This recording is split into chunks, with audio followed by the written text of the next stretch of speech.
Hello আমার প্রিয় মাধ্যমিক ছাত্রছাত্রীরা, যারা 2027 সালে মাধ্যমিক পরীক্ষা দেবে তাদের জন্য মোস্ট ইম্পর্টেন্ট কতগুলো 8 নম্বরের কোশ্চেন বলে দেব, যে কোশ্চেনগুলো দেখে গেলে তোমরা 100% কমন পাবে।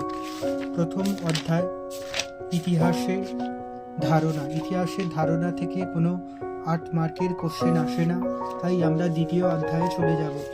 দ্বিতীয় অধ্যায়ে সব থেকে গুরুত্বপূর্ণ 8 মার্কের কোশ্চেন হলো,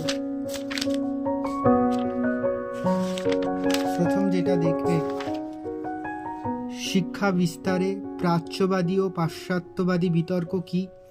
উচ্চ শিক্ষার বিকাশে কলকাতা বিশ্ববিদ্যালয়ের ভূমিকা আলোচনা করো। এই কোশ্চেনটা দেখবে। তারপর 19 শতকের বাংলায় পাশ্চাত্য শিক্ষা বিস্তারে রামমোহন রায়ের ভূমিকা মূল্যায়ন করো। এই কোশ্চেনটা দেখে যাবে, ইম্পর্টেন্ট।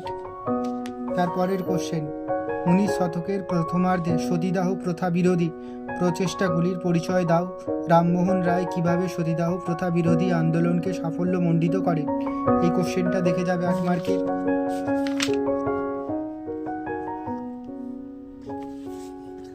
তারপরের কোশ্চেন, বিদ্যাসাগরের নেতৃত্বে বিধবা বিবাহ আন্দোলনের সংক্ষিপ্ত বিবরণ দাও। বিদ্যাসাগর কতটা সাফল্য অর্জন করেছিলেন?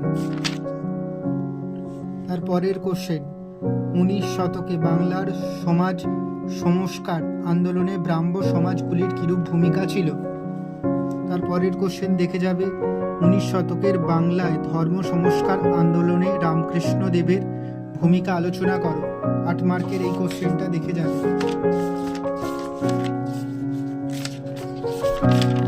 তারপরের অধ্যায় প্রতিরোধ বিদ্রোহ বৈশিষ্ট্য বিশ্লেষণ থেকে 8 মার্কের মোস্ট ইম্পর্টেন্ট কোশ্চেন হলো,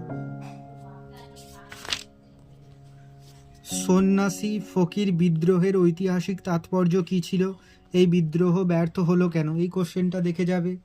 সন্ন্যাসী ফকির বিদ্রোহের সংক্ষিপ্ত বিবরণ দাও। এই বিদ্রোহের ঐতিহাসিক তাৎপর্য কী ছিল? এই কোশ্চেনটা দেখে যাবে।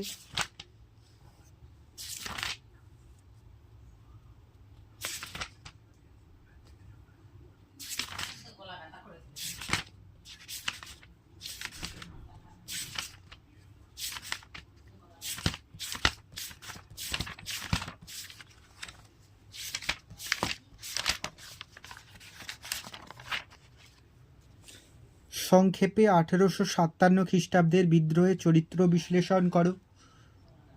এই কোশ্চেনটা দেখে যাবে 8 মার্কের। সংঘবদ্ধতার গোড়ার কোথাও বৈশিষ্ট্য চ্যাপ্টার থেকে।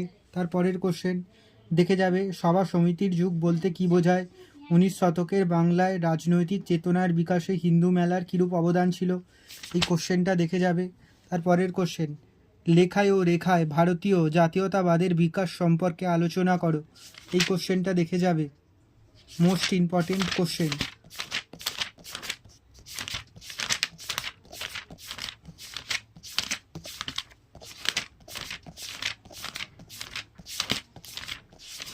পরের চ্যাপ্টার বিকল্প চিন্তা ও উদ্যোগ। এই চ্যাপ্টার থেকে যেই 8 মার্কের কোশ্চেনগুলো দেখে যাবে সেগুলো হলো, এই কোশ্চেনটা দেখে যাবে, হ্যাল হেডের a grammar of the Bengal language গ্রন্থটি গুরুত্বপূর্ণ কেন? বাংলা ছাপাখানার বিকাশে চার্লস উইলকিন্সের ভূমিকা বিশ্লেষণ করো। তারপরের কোশ্চেন, বাংলার ছাপাখানা বিকাশে ঈশ্বরচন্দ্র বিদ্যাসাগরের বহুবিধ কর্ম প্রচেষ্টার সংক্ষিপ্ত পরিচয় দাও। এই কোশ্চেনটা দেখে যাবে। তারপরের কোশ্চেন, বাংলায় কারিগরি শিক্ষার বিকাশের সংক্ষিপ্ত বিবরণ দাও। এই কোশ্চেনটা দেখে যাবে। মানুষ, প্রকৃতি ও শিক্ষার সমন্বয় বিষয়ে রবীন্দ্রনাথের চিন্তার সংক্ষিপ্ত পরিচয় দাও। এই কোশ্চেনটা দেখে যাবে তোমরা ভালো করে। তারপরের কোশ্চেন, রবীন্দ্রনাথ ঠাকুরের শিক্ষা চিন্তা ও শান্তিনিকেতন ভাবনার সংক্ষিপ্ত পরিচয় দাও। এই কোশ্চেনটা দেখে যাবে এই চ্যাপ্টার থেকে।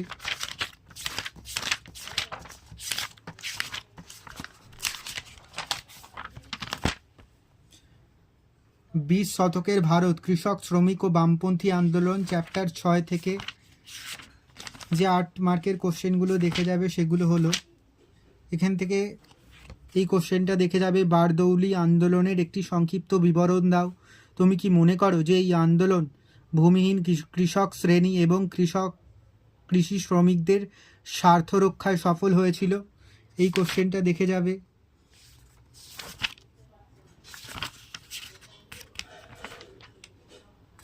তারপরের কোশ্চেন, বিংশ শতকের ভারতে উপনিবেশ বিরোধী আন্দোলনে বামপন্থীদের ভূমিকা আলোচনা করো। এই 8 নম্বরের কোশ্চেনটা দেখে যাবে, এটা খুব ইম্পর্টেন্ট এই চ্যাপ্টারের।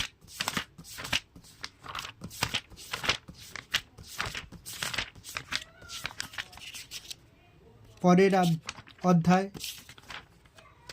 7 নম্বর অধ্যায়, 20 শতকের ভারতের নারী ছাত্র প্রান্তিক জনগোষ্ঠীর আন্দোলন বৈশিষ্ট্য বিশ্লেষণ থেকে 8 নম্বরের যেই ইম্পর্টেন্ট কোশ্চেনগুলো দেখে যাবে। প্রথম কোশ্চেন দেখে যাবে, বঙ্গভঙ্গ বিরোধী আন্দোলনে নারী সমাজ কিভাবে অংশগ্রহণ করেছিল, তাদের আন্দোলনের সীমাবদ্ধতা কী? তারপরের কোশ্চেন, সশস্ত্র বিপ্লবী আন্দোলনে নারীদের ভূমিকা বিশ্লেষণ করো।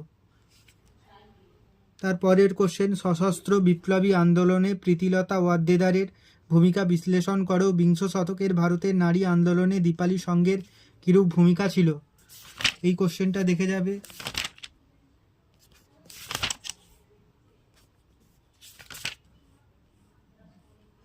বাংলায় নমশূদ্র আন্দোলনের সংক্ষিপ্ত বিবরণ দাও। এই কোশ্চেনটা দেখে যাবে।